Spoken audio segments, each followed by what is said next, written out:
우리도 환생하면 어떨까? 늙은 와이프랑 여기서 계속 사는 게 싫으시다? 이제 다시 내려가서 당신이랑 새롭게 시작해보고 싶어. 이제 그만해야지. 자, 드디어 소미의 정체가 밝혀졌습니다. 다들 진짜 오랫동안 기다려왔던 소미의 정체. 보시고 나서 어떤 생각이 드셨나요? 그동안 진짜 많은 추측들이 있었지만 사실 소미가 해숙은 아니었으면 하는 바람이 매우 컸거든요. 그래도 조금 꼬아서 젊은 해숙 그 자체는 아니었고 소미는 해숙의 감정체라는 것이 밝혀졌습니다. 너무 강렬했기에 인격화될 정도였던 들끓는 감정 그 자체라고 표현하더라고요. 이렇게 소미의 정체가 드러났지만 뭔가 개운하지 않는 이 기분 왜일까요? 그간 정말 많은 떡밥을 뿌려두었고 소미의 정체를 밝히면서 최대한 퍼즐들을 맞추려는 노력이 보이긴 했는데요. 하지만 제가 생각하기에 좀 회수되지 못한 떡밥들이 있어서 여러분들과 함께 얘기 나눠볼까 합니다. 여러분들 중에서 저와 비슷한 의문점을 가지고 있는 분들이 있을 것 같은데요. 구독과 좋아요 먼저 누르고 한번 들어봐 주세요. 첫 번째, 낙준과 해숙은 왜 소미를 처음에 보고 알아채지 못했을까? 해숙의 젊은 시절 모습으로 나타난 소미를 낙준과 해숙은 왜 알아차리지 못했을까요? 해숙이 아무리 아이를 잃어버렸던 전후의 기억을 모두 잊어버렸다고 한들 자신의 모습이었는데 말이죠. 많은 분들이 이 부분이 이해가 안 된다고 생각하시는 것 같습니다. 그런데 제 생각엔 아마도 감정체를 한지민, 그러니까 해숙의 젊은 시절 모습으로 쓴 건 그냥 보는 사람들의 이해와 편의를 위해 그냥 한지민이 연기를 한 것뿐이지 실제로 낙준과 해숙한테는 소미가 다른 모습으로 보였을 것 같아요. 그러니까 다른 예를 들어 말해보면 혹시 인사이드 아웃이라는 영화 아세요? 모든 사람들의 머릿속에 존재하는 기쁨, 슬픔, 버럭, 까칠, 소심 이런 감정들이 하나의 캐릭터로 나오는 영화인데요. 각 감정에 맞게 그 캐릭터들은 다 다른 모습들로 나오거든요. 그것처럼 작가가 시청자들의 이해를 돕기 위해 소미를 해숙의 젊은 시절의 모습인 한지민을 쓰긴 했지만 사실 낙준과 해숙에게는 슬픔이 캐릭터 같은 모습으로 보였을 것 같거든요. 그래야 또 말이 되기도 하고요. 하지만 눈이 부시게를 보고 이 드라마를 선택한 시청자들 입장에서는 이로써 한지민은 김혜자의 젊은 시절 전용 배우다 하는 생각이 드실 것 같습니다. 솔직히 소미 역할에 다른 배우를 썼으면 어땠을까 하는 생각도 좀 들고요. 뭔가 한지민의 얼굴이 너무 상징적이잖아요. 그리고 소미의 정체에 대해서 이렇게 오랫동안 함구하고 끌만한 일이었나 하는 아쉬움도 좀 있습니다. 오늘 막 한지민이 은호를 만나고 아들이라는 사실을 알게 되면서 엄청난 감정을 쏟아내는 씬이 있었잖아요. 그때 너무 김혜자 배우님을 뒤에 꺼다 놓은 보릿자루 같이 그냥 두고 있는 듯한 느낌도 들었거든요. 근데 한편으로 생각해보면 김혜자 배우님이 연배도 있으시고 힘이 많이 붙이시다 보니 오히려 작가님이 한지민을 투입해서 극단적인 감정을 강렬하게 표현해 주길 바랬을 수도 있겠다 하는 생각도 듭니다. 자, 다음 두 번째 의문. 낙준이가 은호의 손을 잡고 무서운 표정으로 끌고 가던 장면 기억나시죠?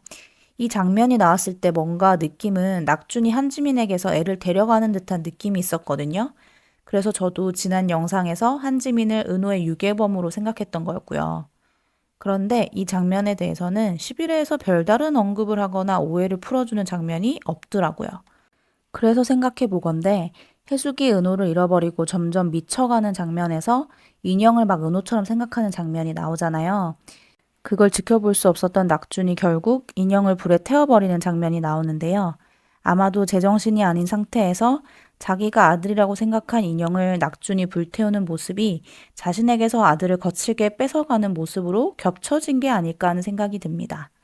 낙준에 대한 원망의 마음들이 감정체인 한지민에게는 그런 기억으로 남게 된 거죠.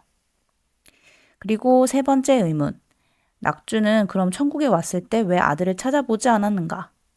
처음에 천국에 오고 나면 누구와 함께 살지 결정을 하잖아요. 그래서 해숙도 남편이랑 살겠다고 했을 때 센터에서 낙준이 천국에 있다고 알려주면서 함께 살 수 있게 된 거고요. 그렇다면 낙준은 왜 천국에 와서 아들을 찾지 않았던 걸까요? 일단 낙준은 아예 은호가 죽었다고 생각 자체를 안 한 것 같습니다.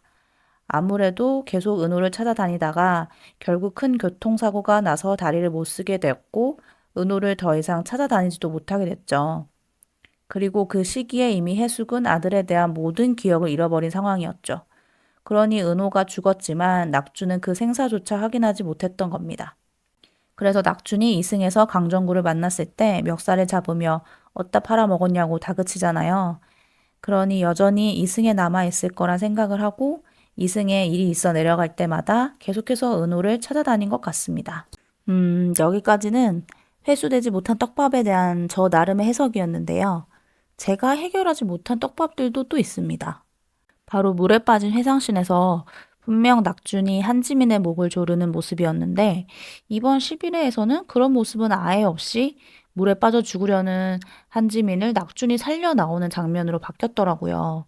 그 부분이 저는 좀 많이 걸린 장면 중에 하나였는데 그냥 소미의 정체에 대해 헷갈리게 하려는 장치였고 그냥 그거 사실 아니었어 하고 넘어가 버리는 것 같아서 조금 아쉬운 장면이었다는 생각이 듭니다.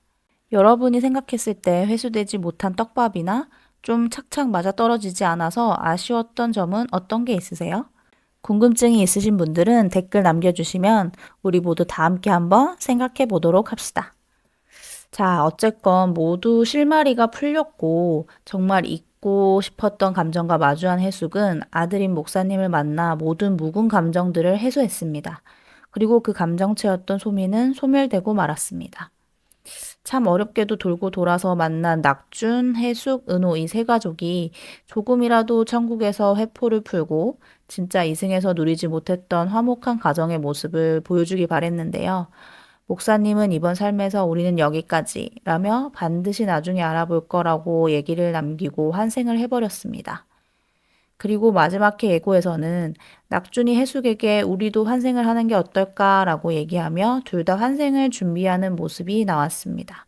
그리고 센터장이 이번에도 내려가서 만나시겠네요 라며 두 사람의 인연이 계속해서 반복되고 있음을 암시하는 듯한 말을 했습니다.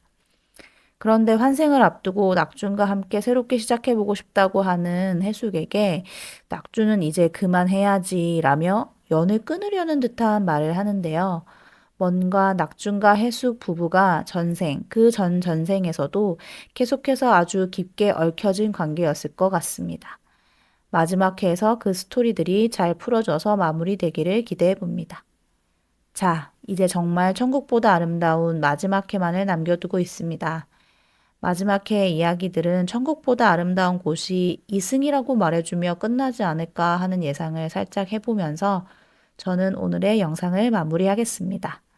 오늘의 이야기가 재미있으셨다면 구독과 좋아요 꼭 눌러주세요.